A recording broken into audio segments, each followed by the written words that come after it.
This is the Samsung Galaxy S9 Plus, Samsung's latest flagship device packaged to suit everyone. Whether you're a gamer, photographer, business professional, it has something to offer everyone. However, it still comes with its own flaws that I want to check out and show you guys. When it comes to design, Samsung already nailed it. And why fix it if it ain't broke? With the S9 Plus come subtle changes with an infinity edge display that hides the sensors better. You got slightly thinner bezels at the top and bottom. It's still water and dust resistant. There's a USB-C port, 3.5mm headphone jack, HR monitor and blood pressure sensor on the back with a fingerprint sensor that's also been moved for better usability. If the 6.2-inch 2960 by 1440 Super AMOLED display isn't for you, you can always opt for the standard and smaller S9 as well.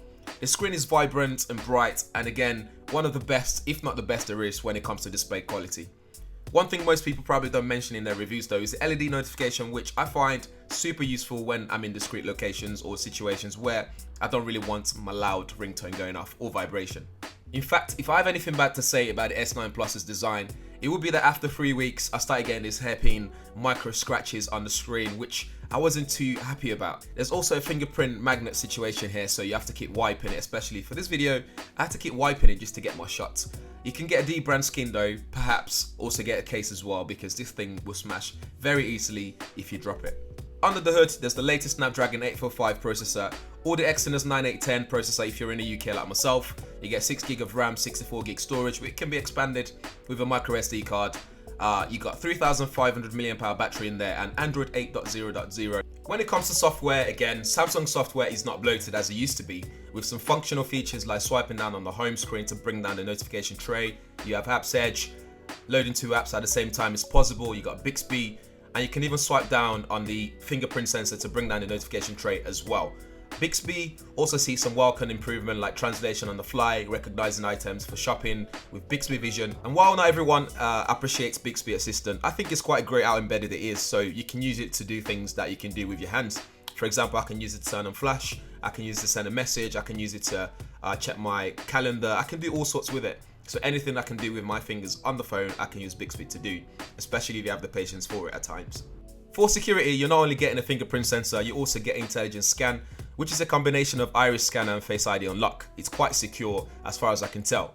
Intelligent scan works really well, but can be slower at times when you compare it to something like the iPhones or standard Face Unlock on the OnePlus, although they might not be as secure. For media consumption, the top earpiece is now also a speaker to simulate stereo speaker setup. I have to say it's definitely louder, and there's aptX for Bluetooth audio streaming as well.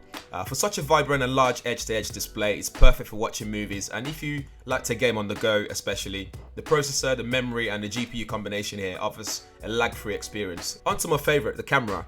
So you have a 12 megapixel camera and a second lens for 2x optical zoom and light focus, a variable mechanical aperture that can go from f1.5 in low light below 100 lux of brightness to f2.4. It's great not only on paper but also actually in real life usage. With a large aperture of f1.5, you can achieve nice blurry backgrounds in your pictures, especially in pro mode, and offer less grainy shots when shooting in low light. One thing I normally notice when taking pictures with Samsung smartphones is when you take it on the smartphone, it looks great on the screen, but when you transfer it to your laptop, for example on Lightroom, then it might look a bit different. So it might look not as saturated and vibrant as it is on the screen.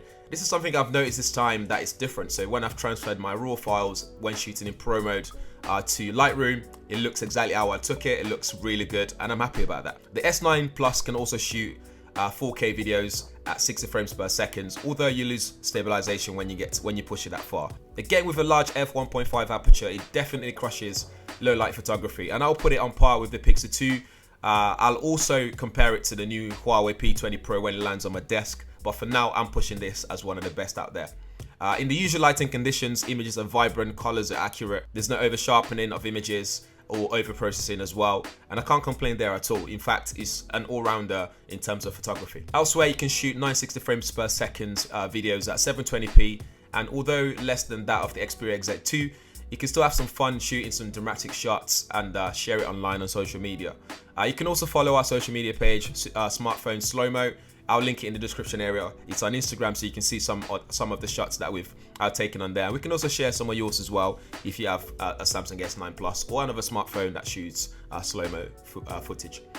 You can also follow GadgetsBoy on Instagram as well to see some of the shots I've taken so far that I'm quite proud of, so I share it online. When it comes to battery, the S9 Plus, as mentioned earlier, comes with a 3,500 mAh battery, so it's bigger than the standard S9.